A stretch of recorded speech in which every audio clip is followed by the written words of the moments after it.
Come on, everybody. Sheldon, Dick, Maisie, Judge Gertner. Your Honor. Hi, Judge. Your Honor. And Mike, I know I saw Mike here already. Okay, good. We're all here. Okay, well, thank you all for coming. And to my great colleagues, great Judiciary Committee members, Durbin and Whitehouse and Hirono. So, we all know that Donald Trump sees himself as a king more than a president. Trump is not a king. The Republicans' so-called big beautiful bill will effectively place a crown on Donald Trump's head. Buried deep in the Republican bill is a really nasty provision that would strip federal judges of one of their most critical powers, the ability to force their own rulings. In other words, Republicans want to codify into law Donald Trump's attacks on our judicial system. They want to gut our federal courts until they're utterly powerless. They want to buck the Constitution and bulldoze the rule of law. This is dangerous, it's reckless, it's un-American. And it isn't just a policy difference. This is an assault on the rule of law, an assault on the independence of the judiciary, and on the very checks and balances that have defined this country since its inception. So today, I'm announcing that Democrats will fight with every tool we have to stop this provision from becoming law, this evil, un-American provision that flies in the face of the Constitution completely.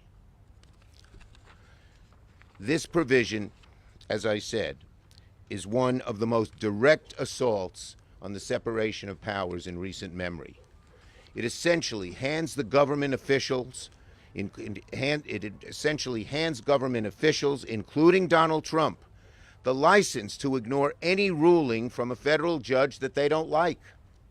And it strips the courts of any power to hold people accountable if they violate court orders, including the Supreme Court. Shame on the House of Representatives putting this in, on the Republicans in the House of Representatives.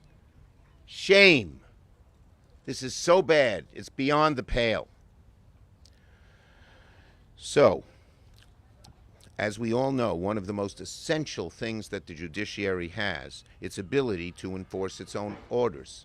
That's the authority we've given the judiciary. And this proposal would effectively render judicial rulings meaningless. Just words on paper with no power to hold anyone accountable. Let's call it for what it is. It's the get out of jail free card for Donald Trump. This is the get out of jail free card for Donald Trump. Now, let's see here. This is also a death sentence for judicial independence in America. It's not democracy, it's authoritarianism. It's a move ripped right straight from a playbook of a dictator. And we all know Donald Trump is a would-be dictator. So you have to ask yourself, why now? Why is he doing it now? Well, Donald Trump's losing in court over and over and over again. Our analysis showed that just in the last month, the Trump administration lost a whopping 97% of rulings in federal district courts. And this came from judges across the political spectrum. Many of them were Trump appointees or Bush appointees, including judges that Donald Trump appointed have ruled against him. It drives him crazy that the judges he appointed are actually following the law instead of following his whim, his wish, his desire to be a dictator. So, rather than respect these rulings, as any president before would have done, Trump and his allies want to rewrite the rules to make himself untouchable. And so, congressional Republicans, sadly, in a great tragic day for democracy, are trying to bend their knees and bend the Constitution and bail Donald Trump out by letting him ignore the courts and all these court rulings that have been against him. And listen to this one. One House Republican even admitted at a town hall meeting in his district that he didn't know this provision was in the bill when he voted for it? What about all the other Republicans who voted for it? Republicans in Congress have been happy to roll over and hand the keys of the House and Senate to Donald Trump and unelected billionaires like Elon Musk. And they're allowing them to run this country into the ground. They're allowing the whole sinew, the whole fabric of what America is all about to be ripped apart and upended in a way we have never, ever seen before. The Republicans in the House were so eager to rubber stamp Donald Trump's monstrosity of a bill that they didn't even read all of it.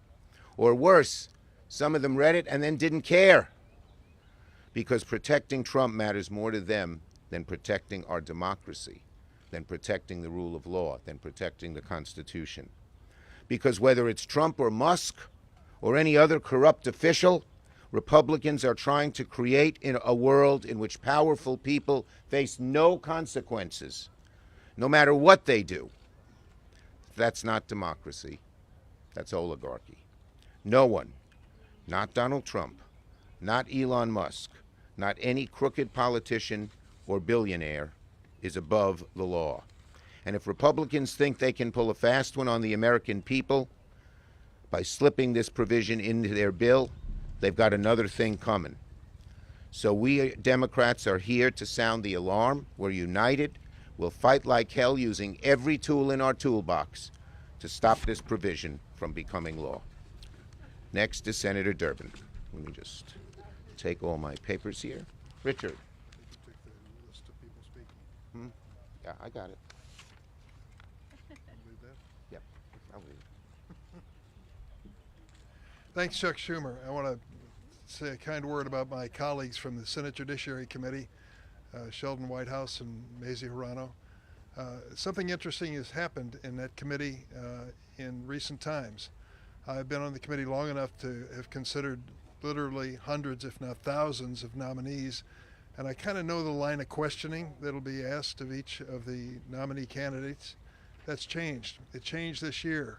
The questions that are being asked are more fundamental to the Constitution. Basic questions like, do you believe the executive is bound by court orders? I wouldn't have thought to ask that in previous years, but I had to ask it this year because the question is whether or not, given a court order, Donald Trump or his administration will feel bound to follow it as a rule of law. The questions are asked and the answers are all over the park. The uncertainty of these nominees as to what the president would do when pushed to the limit, where the court is saying to him, you have to stop doing this, or you have to start doing this, or you'll be found in contempt. Donald Trump doesn't like to lose. We know that. He said it over and over again. And he's been losing one court case after another because of his outrageous executive orders. 97%, according to Chuck Schumer, and I don't doubt it, have found against him in the courts and what he's been trying to do. And when he loses, what does he say about the judges? Lunatics, communists. These people hate America. Even the judges that he appointed, for goodness sakes. He's turned on Leonard Leo, his patron for so many years, and called him a sleazebag. You can't keep up with this president when it comes to hurling these invectives. But there's one thing that they did, and they didn't want to make as public a show of it, and that's the provision we're talking about today. In a 1,000-page bill on the budget, they put in a provision to try to make sure that in many cases, Donald Trump can't lose. How do they do this? Well, they say rather if you want to enforce a court order as a plaintiff, enforcing it, for example, a contempt citation, there has to be a security bond filed. Well, of course, what that means is if you didn't put the money up front when you filed the case, it comes to enforcement of the order, they're able to challenge it on this basis. This is another provision by the Trump administration to avoid responsibility, avoid accountability, avoid transparency, and avoid losing. Well, that's no surprise, but why is it important? It's important because it goes to the heart of the Constitution. Article 3 courts are the last recourse when it comes to challenging the executive branch, even the congressional branch. They have to have the power of the Constitution behind them to stand for their decisions and to make those decisions without fear or favor. If this provision is included in here, and I hope it won't be included, it's going to make it extremely difficult to enforce the law, enforce court orders. That's what it's all about. Trump doesn't want to lose, and he's been losing consistently. He hates these judges, but he can't remove them. They're in for life. And now he's decided to change the procedures of the court so that he can't be forced to enforce court orders. That is unacceptable, and it goes to the heart of our constitutional democracy. It's now my pleasure to introduce Judge Gertner. Yes. Judge Nancy Gertner. She's a retired federal district judge and board member of the Democracy Defenders Fund. Welcome. Thank you. Thank you. Thank you for coming. I'll come back here. I want to say the sign's not blowing away, right, so I can right. come back here. Unaccustomed as I am to speaking, which of course is not remotely true. I was a federal judge for 17 years. I was a judge at a very different time. I enforced a $100,000 damage award against the FBI. I ruled in favor of plaintiffs, and I ruled against the government, or I ruled in favor of the government. It depended on the case, and it depended on the context. I felt free to do that, the kind of freedom that this democracy gives to independent judges. If I were wrong, I would be appealed. If I were even wronger, if there's such a word, I would be appealed to the Supreme Court. That's the system. Why is Trump proposing, why are the House Republicans proposing this bill now? It's not because the courts are not doing their job. It's not because of the comments about a nationwide injunction. This has nothing to do with nationwide injunctions. As has been discussed, this has everything to do with the stage that numbers of the cases against Trump are at. Judge Zinnes in Maryland, Judge Boasberg in D.C., Judge Murphy in Boston are on the cusp of contempt proceedings. They have ordered the government to return Abrego Garcia. They've ordered the government not to deport people without due process. And they get dissembling, misrepresentations, ducking, and they are on the cusp of contempt. That's the reason why we're here. The judges, by the way, who have ruled against Trump, it has to be said over and over again. It doesn't matter what party who appointed you, what president appointed you. What Trump has been doing is so far from legal. That's the explanation for his losing record. So this comes at a time when numbers of cases, as I said, are on the cusp of contempt. The contempt power, as the Supreme Court said in 1924, is really essential to the judicial power. If all a judge could do was say, well, this is wrong, thank you very much, and that's it. Essentially, the third branch would be without any power. The third branch would be an empty branch. The power of contempt is central to that and is exercised very carefully. This provision, first of all, would require that plaintiffs who are seeking injunctions post a bond, require it.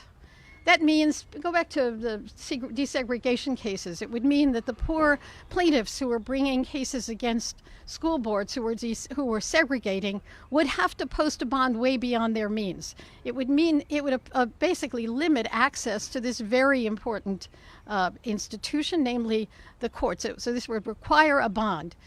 They would require a bond retroactively.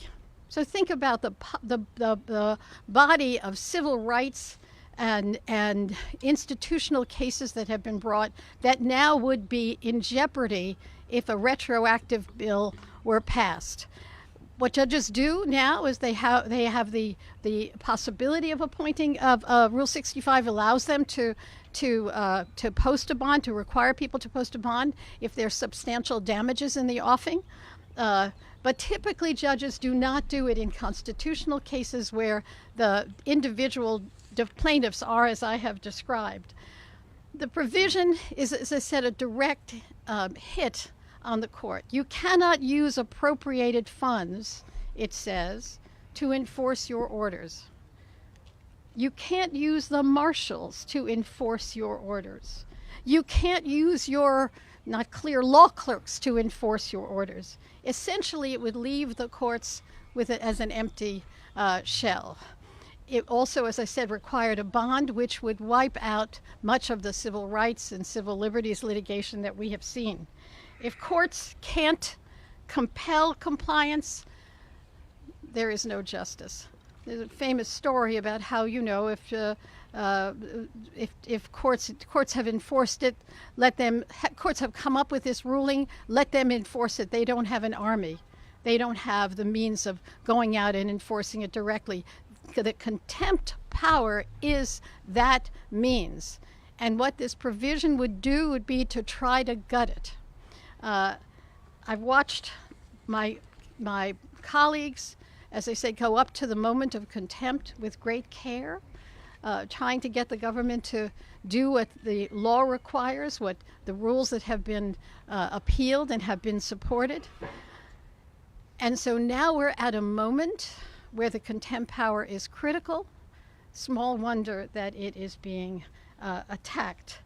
I think that if this bill is not defeated, this branch will have been transformed, and that would be a tragedy. Thank you, Judge. The head of ranking member of our court subcommittee and a great leader on this issue, Sheldon Whitehouse. Thank you, Chuck. It's a great honor to follow Judge Gertner to this podium. My message is that this provision in the reconciliation bill has to be understood in the context of a campaign, an orchestrated and coordinated campaign of threats and intimidation against the federal judiciary. This is just one thread of that campaign. If you look at what congressional Republicans are up to, it's not just this bill. It's wanted posters outside their offices with judges' names and faces. It's articles of impeachment filed against judges for decisions they disagree with. It's a hearing called District Judges versus Trump, designed to whip up anti-judiciary animus. It's a bill calling federal judges judicial insurrectionists. And it's echoed over at the White House by Trump's commentary. Trump's attacks include calling judges USA hating, calling them monsters, calling them communists, calling them radical left lunatics who could, quoting him again, very well lead to the destruction of our country. And then for good measure, his White House throws in an official statement calling judges leftist, crazy, unconstitutional people. The third wing of this attack on the judges comes through MAGA, through Elon Musk, and through Laura Loomer, and the X platform, which posts information about judges, posts information about their families. They seem to particularly like to post judges' daughters in order to create attacks on those individual judges. Musk has called them corrupt. He's called them radical. He's called them evil.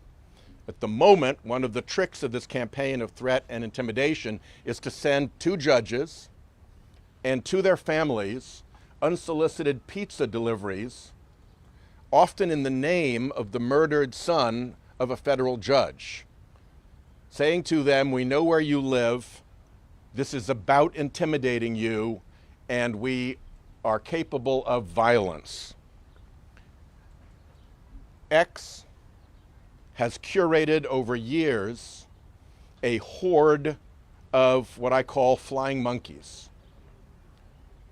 Disordered people who, when provoked and triggered by Musk, by Loomer, by X, will do the job of delivering vile and violent threats against the target. And that has caused the judges to have to take this far more seriously.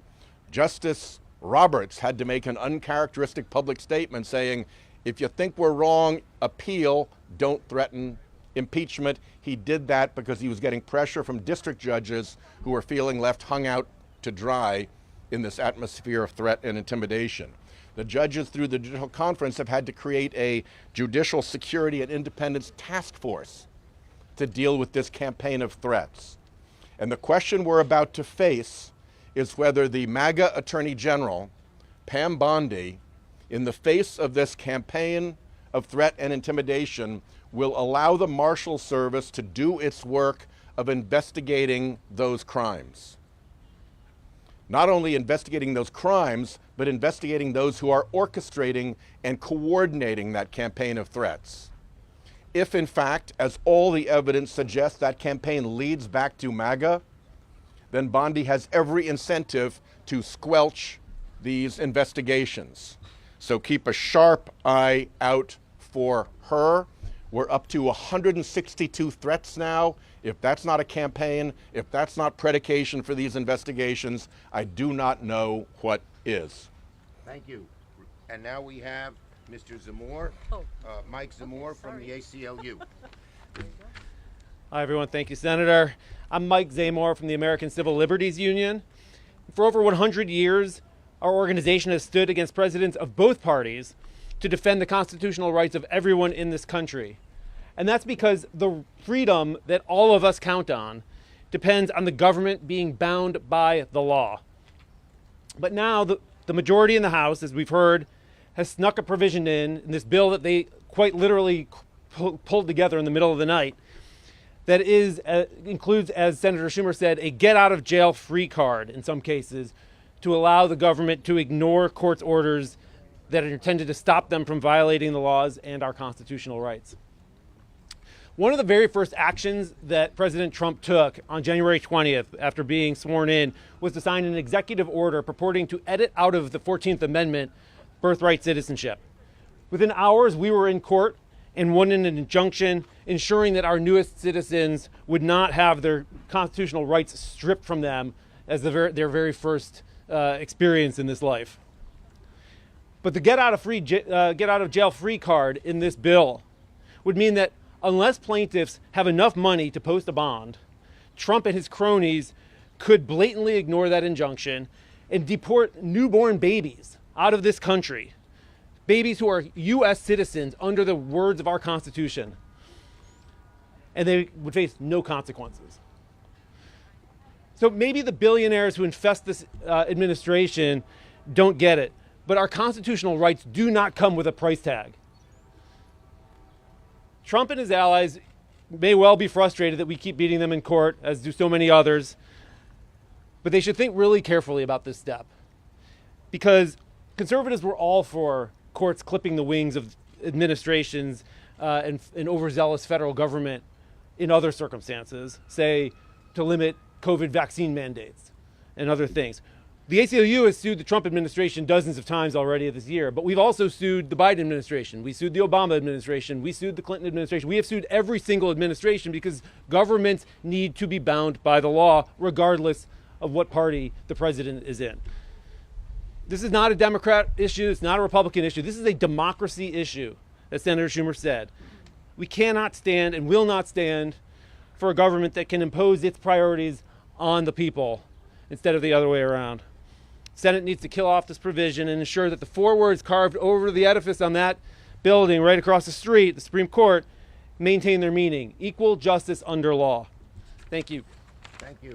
And now another great member of the Judiciary Committee, Senator Hirono.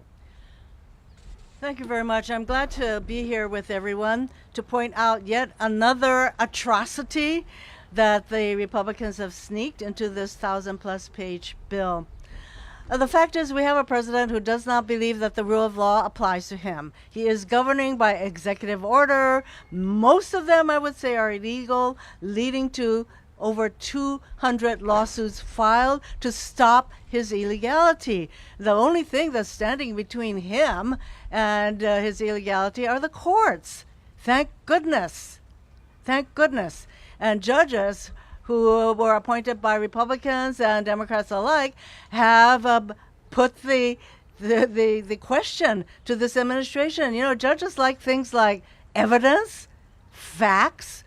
They're not just going to roll over and give the president whatever he wants. So, of course, there are dozens and dozens of findings and orders that stymie this president and stop him from continuing his illegality. And, of course, the president doesn't like it. So what do his minions do in the House? They insert a provision that will make it that much harder for these injunctions and other court orders to be enforced. What is the point? of holding this administration or this regime accountable if you can't enforce those orders, which is exactly what this provision is meant to do.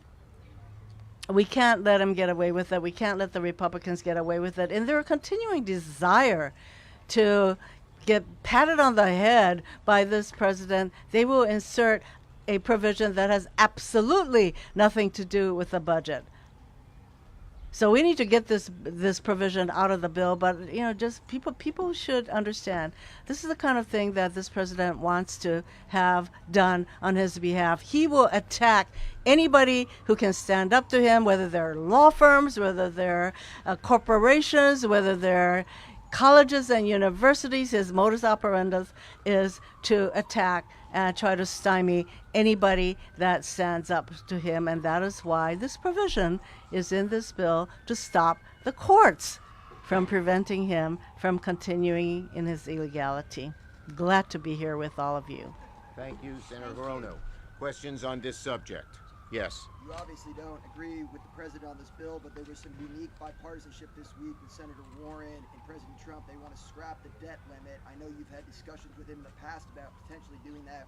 Would you help Republicans do that if the president wanted to? I'm not going to gauge in hypotheticals. Yes.